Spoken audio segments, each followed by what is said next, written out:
What if your subconscious isn't yours? Most of us treat the inner mind like a personal hard drive, a storage room for our memories. But Dolores Cannon spent 40 years proving that's only half the picture. Through thousands of subjects who had never met, she explored the personal mind and found something beneath it. A single, consistent intelligence that spoke through different people. A collective identity that knew things the person in the chair couldn't possibly know.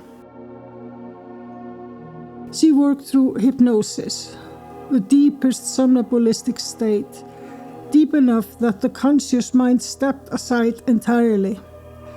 And what she spoke to wasn't the person. It was whatever came forward once the person was no longer in the way. When she asked it directly what it was, it didn't answer as an individual. It spoke as we, one coherent voice, unchanged across sessions, subjects and years, regardless of whose mouth it was speaking through. A housewife in Arkansas and an engineer in Tokyo, put under separately, years apart, both describe the same council, a panel of beings that reviews a soul's progress between lives. The same library, a vast archive of every soul's journey, described with the same architectural detail. The same source, a field so total it already contains every possible configuration of reality.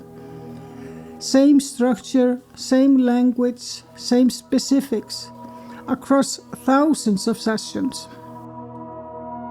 Someone else had spent a lifetime trying to map this from the opposite direction. Before we dive in, if this kind of content resonates with you, come find me at luminaryflow.com. There's a free gift waiting for you. You'll find the link in the top comment below. Now let's get back into it. Jung descended. That's the only word for it. Through dreams, through myth, through clinical analysis of patients who were producing imagery no personal history could account for. He went down into the psyche, layer by layer, until he hit something that no longer felt personal.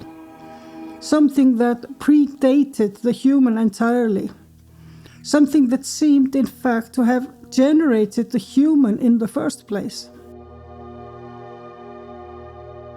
Cannon didn't descend, she stumbled into it sideways.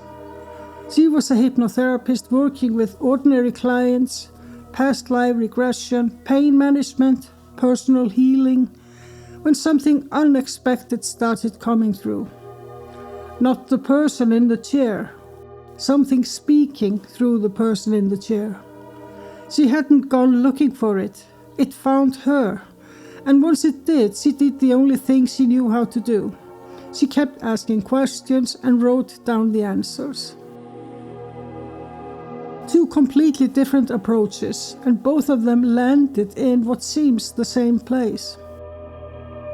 Most people who know Jung's work have it backwards, and that's not an accident, because the correct version is deeply uncomfortable. The archetypes are not symbols you inherited, not a catalogue of images passed down through evolutionary memory. They are living structures that use you as a point of expression. The ego doesn't access the collective unconscious. The collective unconscious uses the ego. That's not a subtle distinction. It inverts the entire assumed relationship between the individual and the depth beneath them. Cannon arrived at the same conclusion through a completely different door. The subconscious that spoke through her subjects carried an authority that had nothing to do with the person sitting in the chair. It knew the person's entire trajectory, past, present, future, simultaneously. It could describe the body's condition in clinical detail and then correct it. It spoke with the calm precision of something that wasn't discovering the information, but simply reporting what it had always known. Neither of them set out to study something beyond the individual, but that's what kept showing up. Where they parted was in how far they were willing to follow that observation. Jung kept his framework psychological. He was careful, deliberate about staying inside language that the scientific culture of his time could tolerate. He named the territory, mapped its structures, gave it a vocabulary, but he stopped short of making metaphysical claims about what was actually living inside that architecture. Cannon made no such stop. She had no reputation built inside an institution that required protecting. When the voice said things that exceeded the boundaries of conventional psychology, she wrote them down. When it described itself as something that predated the individual entirely, she recorded that too. She walked straight into territory that the traditional frameworks would have kept locked, and she documented what she found there without apology. Same source, different entry points, which is exactly where it gets interesting. Two people, two methods. But the real question isn't who they were. It's what they both kept finding. Both of them described a generative field, not a library, not a storage room of inherited images or compressed personal memories. A living structure that produces the psyche rather than being produced by it. That distinction is what matters, one many may have missed. Jung spent the second half of his career moving toward exactly this. His early work described the collective unconscious as something shared, a common substrate. But his later thinking pushed further. The self as something older than the ego, existing prior to the individual. And then the unus mundus, a unified field from which both psyche and matter arise simultaneously. Not a psychological concept anymore. He was describing the ground of reality itself, and he was doing it quietly, in a language careful enough that his contemporaries couldn't easily dismiss him. Cannon's subconscious said the same thing without the caution. It generated the body, it held the soul's entire arc, not as a recorded memory, but as a life knowledge. The way you know the layout of a room you're standing in. It didn't belong to the person it was speaking through. The person belonged to it. That direction of belonging is the philosophical hinge of this entire comparison. It is a part of me, and I am a part of it. Sound like they're describing similar relationships. They're not. One keeps the individual central, the ego as owner, the depth as asset. The other removes the ego from the center entirely. You are not the container. You are something the field is temporarily expressing. That distinction changes what self-reflection actually means. You're not uncovering something that belongs to you. You are tuning into something that was never yours. Where they broke apart is just as revealing as where they agreed. Jung saw shadows in the depths, darkness, the devouring mother, the trickster, the terrifying inflation that could swallow a person who approached the collective without adequate preparation. He built his entire therapeutic model around this. The necessity of a strong ego, years of careful work, the gradual and supervised integration of what lives below. The depths for Jung were not safe.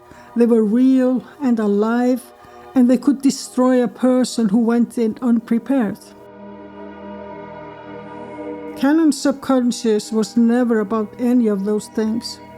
Across thousands of sessions, what came forward was patient, benevolent, precise, even gently humorous. It corrected, it healed, it explained. It didn't threaten and it didn't overwhelm. Her subjects let go completely, no strong ego required, no years of preparation, and nothing terrible happened. You can read that gap two ways. Either they were accessing different layers of the same field, and Jung was mapping the border regions while Cannon somehow landed in the interior. Or the darkness Jung encountered was partly a product of the framework he brought with him. A man formed by early 20th century Swiss psychiatry, fighting for credibility in a culture that already thought him dangerously close to mysticism, encountering the unknown through a lens that expected danger. Cannon had no such lens, no framework telling her the depths were dangerous, no tradition warning her to proceed carefully. She was a hypnotherapist from Arkansas who wrote down what she heard. The innocence may have been exactly what allowed her subjects to go somewhere Jung's patients rarely reached. There is an old story about a blind man and an elephant. Jung described what he could reach. Cannon described what she could reach. The elephant was larger than both of them. The poetic symmetry is the least interesting part. It's the evidentiary weight. A Swiss psychiatrist mapping the interior of the psyche through dreams and mythology in the 1920s, and a hypnotherapist in Arkansas in the 1980s working through deep trance regression, opposite methods, opposite temperaments, opposite cultural contexts, no shared theoretical vocabulary, both arriving at overlapping descriptions of the same underlying field. At some point that stops being coincidence and starts being data. But the most compelling part is the consistency. Cannon's evidence and Jung's evidence were structurally identical. Unconnected people who had never met, independently describing the same specific things. His patients, many of them uneducated, many suffering from severe psychological disturbance, were generating mythological imagery from ancient Egyptian, Babylonian, or alchemical traditions they had no intellectual access to. Same motives, same symbolic structures, same details appearing independently across people who had nothing in common except having been taken to the same depth. Jung looked at that pattern and concluded it couldn't be personal. The only explanation was a shared layer, something beneath the individual that all individuals were drawing from. Cannon looked at her own version of that same pattern and concluded something similar but went further. The consistency wasn't just symbolic, it was cosmological. The same specific details about how reality is actually structured. The field wasn't just producing the same imagery, it was reporting the same facts about reality across unrelated subjects. But neither of them got there completely. Jung mistook the structure for the whole. He mapped the area with extraordinary precision, the archetypes, the shadow, the self, the unus mundus. But when he got close enough to sense something actually alive in there, he pulled back and retreated into theory. Whether that was scientific caution or something more personal, the effect was the same. He described the building but wouldn't speak to whoever lived there. Cannon had no such hesitation. She spoke to the intelligence constantly across 40 years of sessions and accumulated more direct testimony from the interior of that field than almost anyone. She knew it was real. She knew it was vast.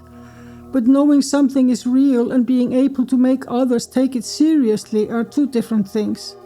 And without a theoretical framework, her work remained easy to dismiss. They needed each other and never knew it. Jung had the map. Cannon walked the territory. Together, they might have gotten further than either of them did alone. One question remains genuinely open: whether the deep layer is a structure or a conscious intelligence. The harder version is whether that distinction even makes sense from inside the ego that's asking it. A wave asking whether the ocean is a force or a presence. The question itself might be the limitation. Jung treated the depths like a minefield. He built his entire therapeutic model around that. The necessity of a strong ego, years of careful preparation before approaching what lived below. Cannon walked straight into the same territory without any of that, and her subjects came out healed. Jung's map tells you the field is real, that it generates the psyche rather than being generated by it, that the individual is a localized expression of something that precedes and exceeds them. Cannon's testimony tells you that the field speaks, that it knows the full arc of every soul it's currently expressing, that it heals bodies by correcting patterns it produced in the first place. The council, the library, the source, these weren't things Cannon invented. They were things thousands of unconnected people described independently, with the same specific detail, when the ego got quiet enough for something else to come forward. Jung saw the same structure from the outside. Motives from ancient traditions appearing in the dreams of people who had never encountered those traditions. The same field caught from two different angles, producing the same evidence. The question is not how you can access this. You have already been accessed by it. Every dream that arrived with something that your waking mind would never produce. Every moment of knowing that had no obvious source. Every time something spoke through you that was wiser than you know yourself to be. That was the field, finding you momentarily clear enough to get through to you. It's all about learning transparency. Learning to be quiet enough for the field to speak. If this resonated with you, come find me at luminaryflow.com. There's a free gift waiting for you there, and you'll also receive my newsletter with thoughts and inspiration behind each video. You'll find the link in the top comment below.